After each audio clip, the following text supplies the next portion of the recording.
is the season of giving, and here are 3 things I would like to give to the Seattle Kraken.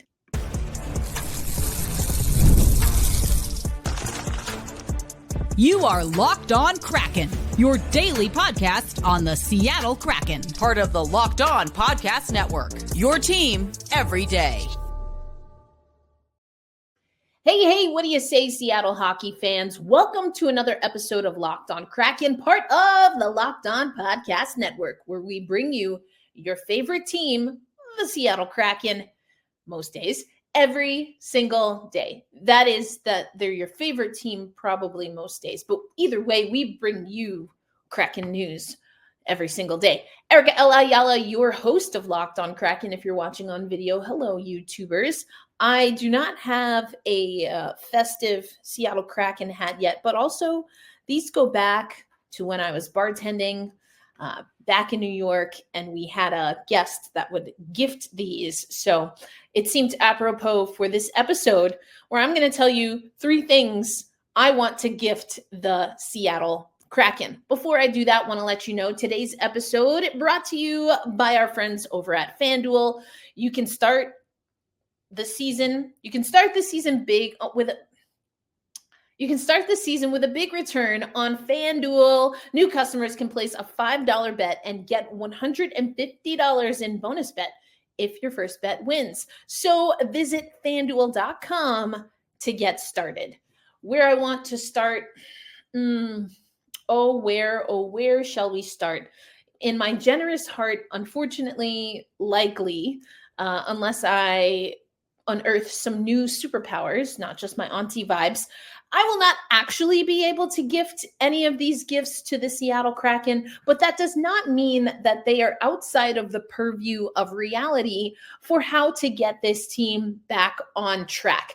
First, let's do a baseline, and your Seattle Kraken right now, when it comes to the National Hockey League, we are looking at, in the division, we are in 6th place, just above, and I do mean just above the Anaheim Ducks.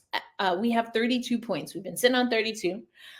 The Anaheim Ducks are at 30 points and the San Jose Sharks at 28. So in the division, you've got Vegas, who we just played. We'll talk about that. Edmonton, the LA Kings, the Canucks, and the Calgary Flames, who came out of nowhere, who are ahead of us. And if we look at the conference, if we look at where we are in the Western Conference, the Seattle Kraken sitting at 12, snuggled between St. Louis, who is above us with 34 points, and once again, Anaheim with 30 points. If we look at the wild card, looking at the wild card, the Pacific Division, of course, the top 3 teams, as I just mentioned, Vegas, Edmonton, and LA, Vancouver, Calgary, and Dallas. And then we have Utah, St. Louis just above us in that wild card spot. So we're the first 3 teams out. The first 3 teams with a chance in would be Vancouver, Calgary, and Dallas. So we have some work to do. Our goal differential is -12. So those are just some of the stats. Also, let's go home and away record. 8-8-2 at home, 7-11-0 away. That's where the Seattle Kraken stand right now on December 23rd. So what would I gift? And also let me know in the comments, regardless of the holiday that you celebrate, let me know. What would you gift the Seattle Kraken? That is, of course, our question of the day. I think there's an obvious one. There is an obvious one. And I'm going to start with, I could probably broaden this to special teams, but I really want to gift the Seattle Kraken a better power play. The Seattle Kraken power play right now is not the worst. It is not the worst in the National Hockey League, but it is among the 15 worst in the National Hockey League at an 18.5% clip. And the Seattle Kraken have not figured out how to be better on the power play, and it's frustrating. Now, there are a lot of reasons why I would like to gift a better power play to the Seattle Kraken. Point the first. The power play is literally a skater advantage. I want this Seattle Kraken team to, and it goes into something else that I might gift them, but I want them to see success with a skater advantage. I think that this will pay off. I think that it will inspire performances 5-on-5 and otherwise. So that's my first gift. But I don't know. Do you think the power play is bad? I don't know how you couldn't. But, here's what Stevie said when the Kraken went 2 for 4 on the power play, which 2 goals on the power play in a singular game, or at least so the person asking this question, thought, hey, this is, we're going to tee this person up, in this case, Chandler Stephenson, to give like an easy, positive answer. So here's what Stevie thinks about the Seattle Kraken power play. There's a little clip just of him talking overall about the Kraken, and then you'll hear the question asked about the power play and Stevie's answer, which I thought was hilarious. We're not playing the way that we want to play right now, and it's just frustrating. Power play, though, had some success tonight. Yeah, but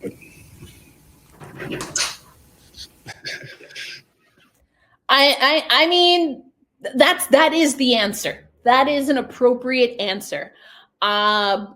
Sure. You are right. You are absolutely right. We got 2 goals, not 1, but 2 goals on the power play. So what? The power play is not consistent. The power play is uninspiring. And so I want to gift the Seattle Kraken a solid power play. And again, that the power play, having success on the power play, I think is going to impact not just one, but actually the other 2 gifts that I would like to give to the Seattle Kraken. So, we're going to talk about that as we go through today's episode. I just want to also give you from the post-game instant analysis. I talked a little bit about the Vegas game. The Seattle Kraken went 2 for 4 on the power play. They had 9 shot attempts, 4 shots on goal, the shot quality at a 0.3% clip. Only 1 power play for Vegas. They were an offer, so the Seattle Kraken perfect on the penalty kill, no shot attempts, no shots on goal, and no shot quality. So if you wanted to lean into the question that Stevie was asked, yes, in this particular snapshot, the Seattle Kraken were effectively better on the power play than the Vegas Golden Knights, but they also lost to the Vegas Golden Knights 6-2. And there are some things that we're going to talk about that happened in this game and that happened in the next game. We had another back-to-back. Good news, we did not get shut out in the second game of the back-to-back. Bad news is we still lost the game, so we have some work to do there. And it's not going to be all doom and gloom, and I'm not just going to lean into toxic positivity. For those who listened to that episode, that was an exercise that was very painful for me. And I'm not going to lean into toxic positivity or my snarkiness or sarcasm. I'm not going to be overly negative. And honestly, I don't really think that I am on the show very often. Sometimes I do lean into that for sure. And sometimes it's just a cathartic release. But I want to be fair. I want to be thoughtful. I want to be truthful about where the Seattle Kraken team is. And the power play just has not been inspiring. It has not been inspiring. We are going to talk about the Colorado game. I will just, for this purposes of talking about the power play, mention that we had 1 power play opportunity, no shots attempted, no shots attempted on the power play is wild. shots on goal, well, obviously, if there were no shots attempted, then that's the same, compared to 10 shot attempts, 4 on goal for the Colorado Avalanche. They also had 3 more chances on the power play. And again, we'll talk a little bit about that. But coming up next, I'm going to tell you the other 2 gifts that I would like to give to the Seattle Kraken. And in the process, in walking you through my process and why I landed on these 3 gifts, I'll also talk about lines. We'll hear a little bit from Kappo Kakko, who got his first goal as a Seattle Kraken. So that is exciting. And for that, I want to give a little. We'll talk a little bit about Kakko's goal, and again, how it relates to the other 2 gifts that I want to give to the Seattle Kraken this holiday season. That and more coming up on today's episode of Locked On Kraken. Today's episode of Locked On Kraken brought to you by our friends at Prize Picks. Now, if you love sports, you're going to love Prize Picks, the best place to turn your sports knowledge into real money. Whether it's hockey, football, or any of your favorite sports or leagues like the WNBA, Prize Picks makes it easy to get in on the action. And now you can win up to 1,000 times your money on Prize Picks. Plus, this holiday season, they're giving away $30 million, over $30 million in rewards during the Picksmas and offering 2 free picks in December. And when your pick hits, Prize Picks makes it easy to cash out. You can get your money in as fast as 15 minutes. So download the app today. Use code LOCKEDONNHL to get $50 instantly after you play your first $5 lineup. That's right, $50 instantly. So Prize Picks, run your game. Thanks as always for making Locked On Kraken a part of your daily destination. For those traveling for the holidays, many blessings to you.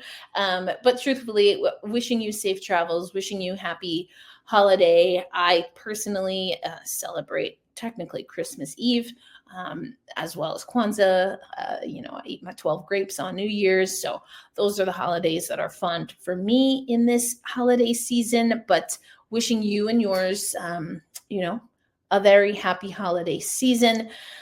The first gift in, this Tis the Season for Giving episode of Locked On Kraken. This is an ugly sweater. It's actually from the USA Men's World Cup promo tour.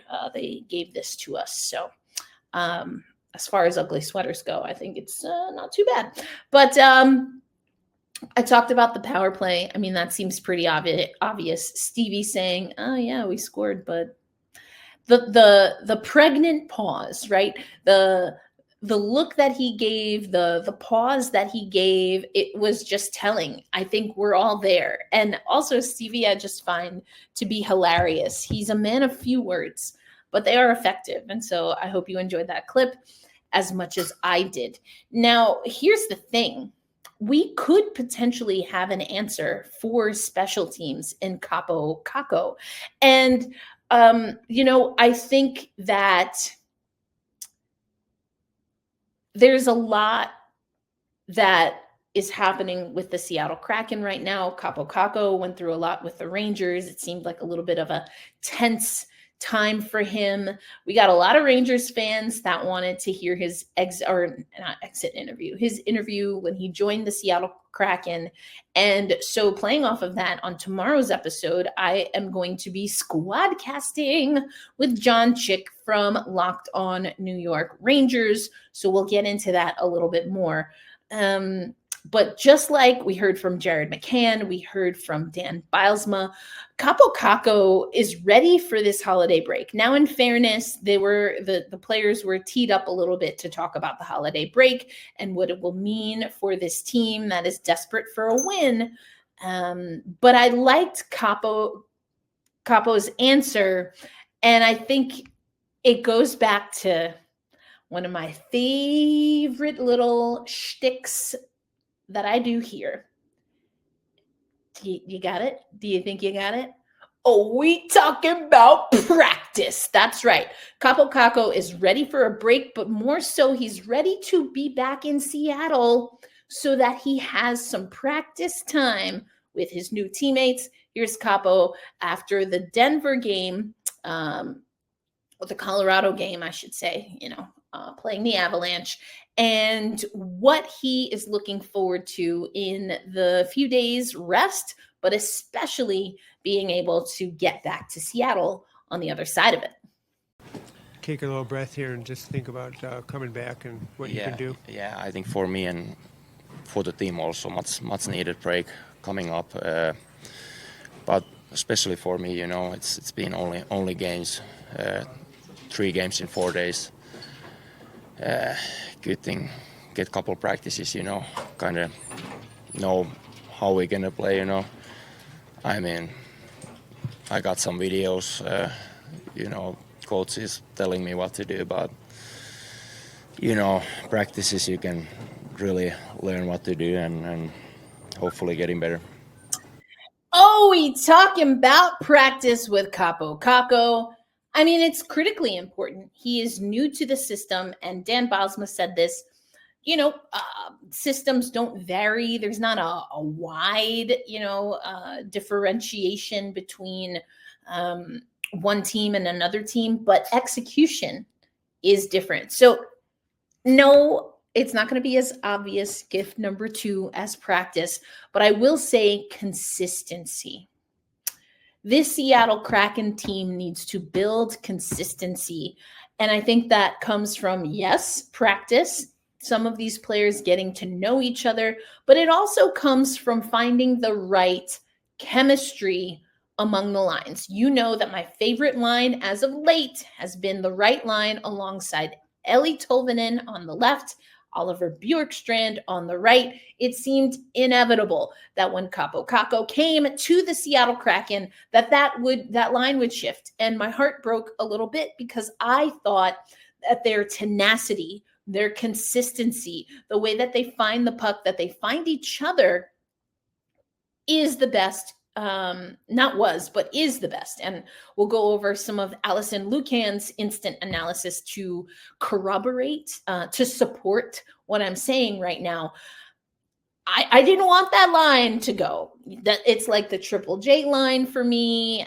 When we had the Triple J line, it's like Ryan Donato when we had him. I just like what I like. I just like what I like. And it seems like, although Dan Bylsma told us early on that he doesn't want to necessarily be beholden to specific lines, I get the distinct impression between the game in Chicago, but especially the back-to-backs, that Dan Bylsma and the coaching staff are looking to find the right chemistry so that they can build consistency, so that they can be better in some of the other areas that I will talk about when I give you what I believe the third gift. If I had a magic wand or a big red satin gift bag or whatever the case is, some fairy dust. Gift number 3, I think, is critically important, but relates to what I've already said. Better power play, more consistency. Let's talk about the lines, though. In Las Vegas, we did see Bjorkstrand and Tolvanen stay together. Stephenson, though, was their centerman. So we had McCann, Beniers, Kakko. I figured that was going to be the combination. And early returns, Beniers and Kakko, I think, are staying together. Now, who ends up on the left side? And again, I'll get into what we saw in Colorado. But Beniers and Kakko are going to stay together, and I like that a lot. Okay, Schwartz, Wright, and Berkey. Tanev, Gord, Sprong. That was in Vegas. Again, that was a 6-2 loss. The most effective line in that game. quote, the line that was able to hold serve against a potent Golden Knights team was the newly constructed line of Andre Burakovsky, Shane Wright, and Jaden Schwartz. They came out even in terms of shot volume and were able to gain an edge of 55.3% of all shot quality at 9.42 as their on ice time. Interestingly, while outshot, the other new line of Tolvanen, Stephenson, and Bjorkstrand tilted the ice most significantly in terms of shot quality. I think that tracks. That's impressive, Allison writes, given that they saw the majority of their time matched up against Vegas's top line, including Mark Stone and Jack Eichel. Now, the matchups, this is definitely something that we heard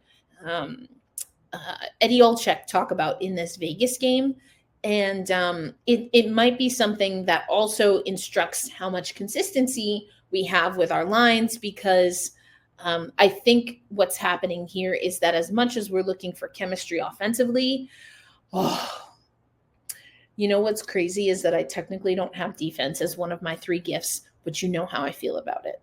You know how I feel about it. And I do think that at least some care is being given to these lines when it comes to who they're going up against. So also that may mean that there really is no consistency.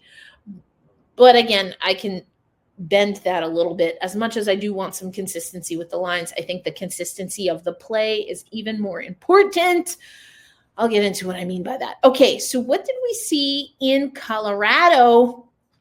Well, we saw Schwartz, Beniers, Kakko. So not McCann, but Schwartz. Tolvanen, Stephenson, Bjorkstrand again, McCann, Wright, Gord. Mwah, mwah, mwah. McCann, Wright, Gord. McCann, Wright, Gord. Oh my goodness. Oh my goodness. Yes. Yes. Yes. Yes. Yes. Yes. Yes. Then we also saw Cartier, Myers, and Berkey. I'm not going to get into Andre Burakovsky very much on this episode, but some of you everydayers and OGers may know where I want to go, but we're not going to talk about it today. So I want to see consistency. I do think the lines help anchor. I get it because we're the Seattle Kraken. I was right there. I had to take it.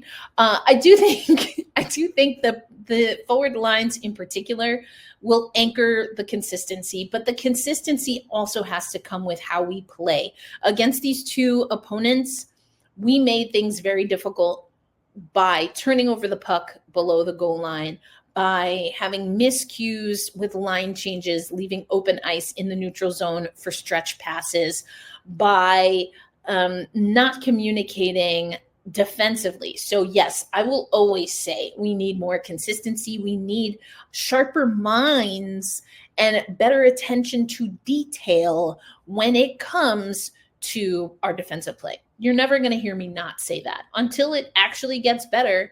That's what we're going to say. Now, is it a attainable goal? Defense is tricky like that. Even the best teams, which is why people don't focus on defense, in my opinion, most of the time, your best teams don't play consistent defense. But that's because there's a lot of variables, which is why, as a good friend of mine, Blake Bolden, often says, I mean, she's not the only one to say this, but I just always think of Blake when I hear control the controllables. And that's the one thing defensively you can do, is that you can control your effort, you can control your communication and your attitude. And that is exactly what good defense is about. So getting some consistency, getting some practice, getting these guys on the ice, running them through drills, giving them scenarios, and letting them work it out on the ice. No stakes, not in a game, especially for Kappo Kakko and his sake. That's what I want to see. That's my second gift. All right, we are down to gift number 3. And I think it's also probably an obvious one. It's one we've been talking about on the podcast a lot, although I am hesitant to mention this word when it comes to professional athletes. I think it's fair to say that we do need to talk about another word that starts with C, and we will do that coming up on Locked On Kraken. Today's episode of Locked On Kraken brought to you once again by our friends at FanDuel. Now, we know the NFL action is in full swing. Of course, we've got college football wrapping up. We've got college basketball, women's basketball, men's basketball, and of course, the NHL all in action. But, the NFL playoffs are right around the corner once we get to the top of the year. But it's not too late to get in on that regular season action with FanDuel, America's #1 sportsbook, because right now new customers can finish the season strong. And that's how I want the Seattle Kraken to finish not just games, but each individual 20-minute section of games. We will get into that maybe this week. You can finish the season strong with $250 in bonus bets if your first $5 bet wins. FanDuel has so many ways for you to pick up a W. And, there's so many. I really like looking at the future bets. I like looking at, the bets. Are the Seattle Kraken a good bet? Not always, but that doesn't mean, hey, maybe you can see into the future and see what's a good bet. But I like looking at the future bets. I like looking at the over-under. Are we going to get to 85? Ooh, that's a good one. But anyway, you can find all that over at FanDuel.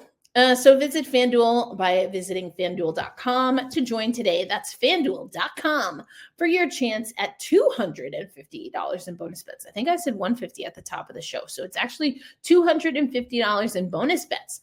Make every moment more with FanDuel, an official sportsbook partner of the NFL, and of course, us here at the Locked On Podcast Network.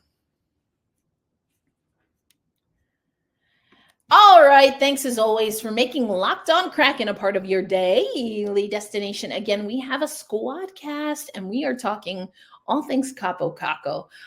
So you'll get the Rangers perspective. You'll get my Seattle Kraken perspective, a little more detail. So excited to join John Chick for that. And we cannot wait to give you our thoughts. I'm sure there will be many of them. Starts with a C.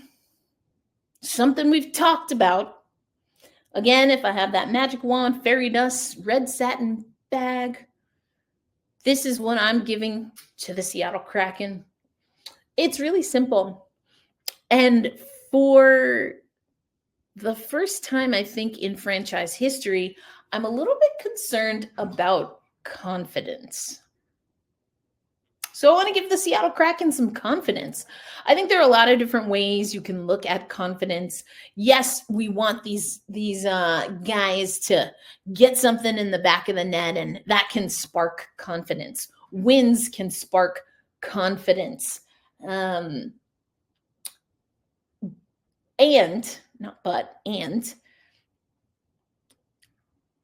I've said this before, you can play, quote unquote, the right way. You can understand and execute the scout to perfection.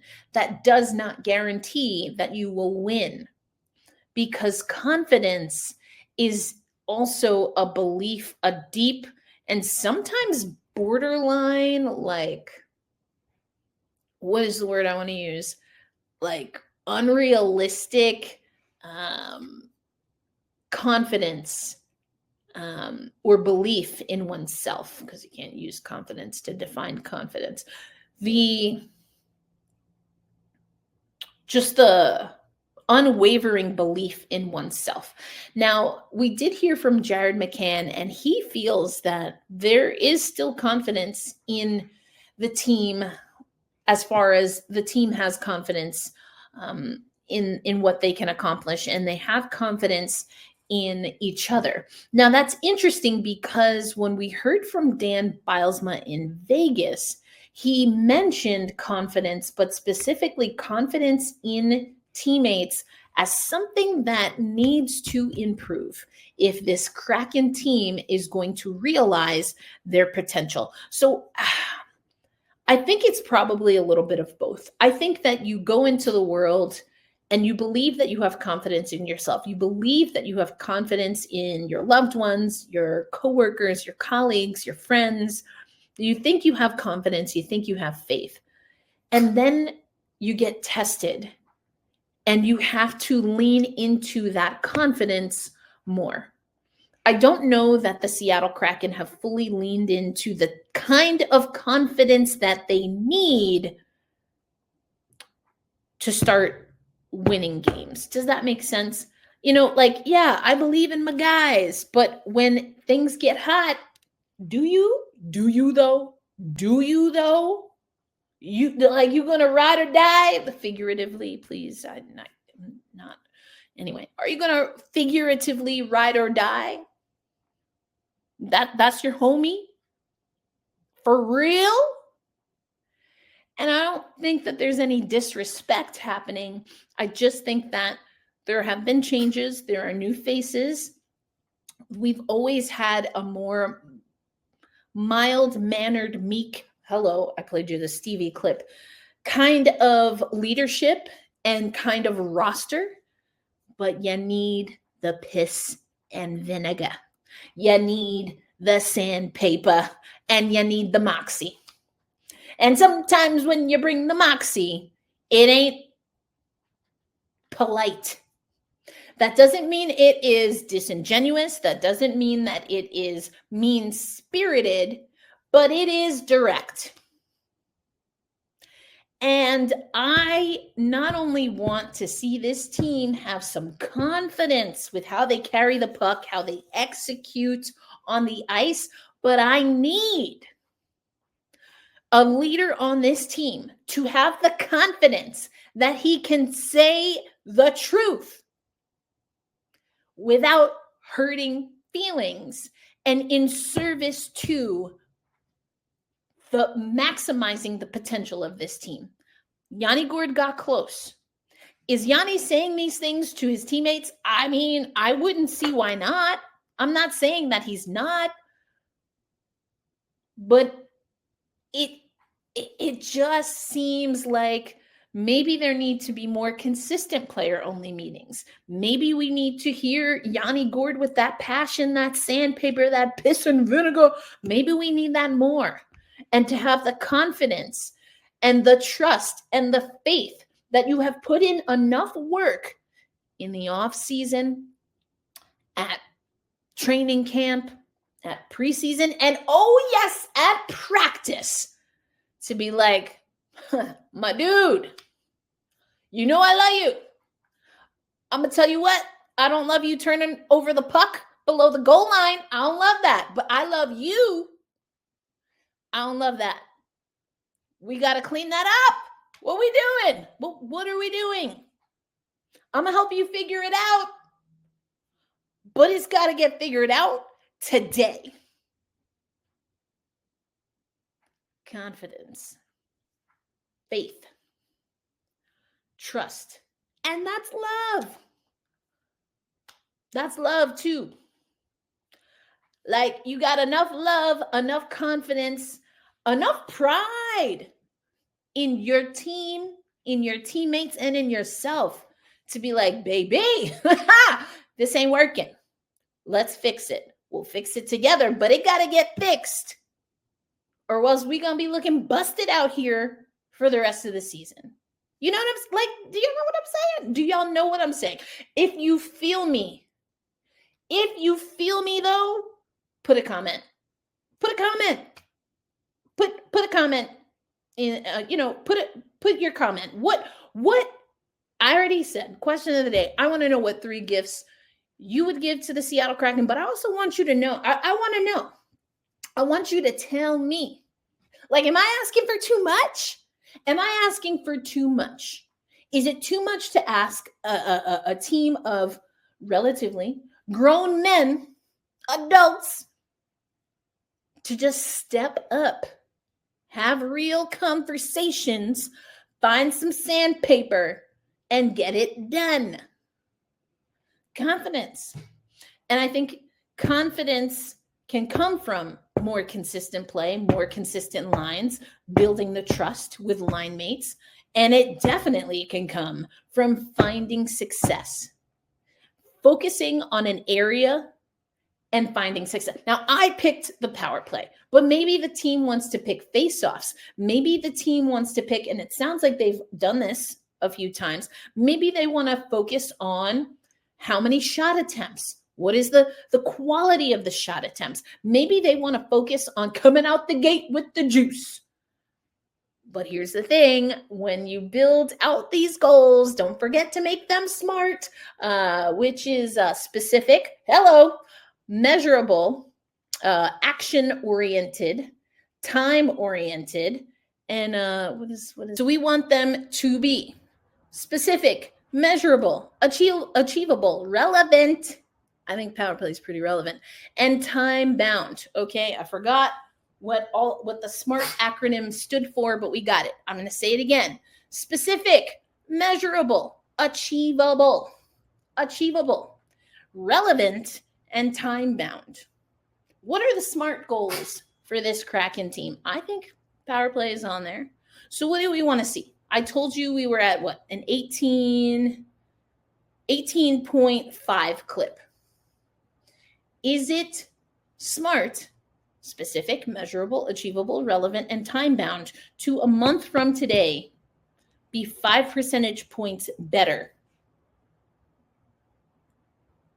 So getting up to 23.5% or better. I mean, maybe I push that to 25%, just a easy number. Could that be a SMART goal? But we got to get some confidence. And here's the thing about confidence or faith, trust. It doesn't always come from new lines. It doesn't always come from a win or a goal. You have to fuel the flame within. So again, confidence sometimes is perceived from others as unachievable, unmeasurable, irrelevant, because the breadth of work, the body of work, or historic context says that maybe it's not that it can't be done. Sometimes you're literally making history, but that it is a fool's errand to try. The Seattle Kraken are not anywhere near unrealistic when it comes to better performance, more consistent performance, a better power play, and building confidence. We are, on paper, probably the best roster that this team has ever had. But this roster won't stay together unless they improve. So those are the 3 gifts I want to offer to the Seattle Kraken. Let me know in the comments on YouTube. You can hit me up on Blue Sky at elindsay08. That's a toss back because Twitter would not give me my account back. It's been over 2 years now, and I feel some kind of way about it. But let me know. The comments on YouTube are best, but you can find me on Blue Sky using Twitter sparingly. And in the new year, I'll figure out what's the best social media platform for us to use. But right now, let me know. And for our insiders, I'm gonna ask you, and I want to read some of your comments. What 3 gifts do you want to give to this Seattle Kraken team? And also, I want to know your thoughts. Are you with me on the confidence tip? Are you with me on, I think also what I'm talking about is accountability, like bonus gift, that was in your stocking stuffer, accountability. Let's go. We can do it. And we do it because we always hold fast. We always stay true. I'm so sad I'm missing Oliver Bjorkstrand bobblehead day. Anyone picks up an extra bobblehead and wants to, send it to Tulsa, I'd be totally fine. If you don't want to mail it to Tulsa, I will be in Seattle for the PWHL Takeover Tour. But the Kraken are playing, let's see. The Kraken are playing, Vancouver and Edmonton and New Jersey in that time. So I won't be at the Vancouver game. We'll be at the Edmonton game. TBD if I will stick around for New Jersey. But yeah. Be kind to yourselves. This can be a tough time of the year for a lot of different reasons for some people. So also be kind to others. I already said it, but I'm going to say it again. Hold fast, stay true. Loud and proud we say, let's go Kraken. And I will catch you on the next episode. Peace. Peace out, everybody.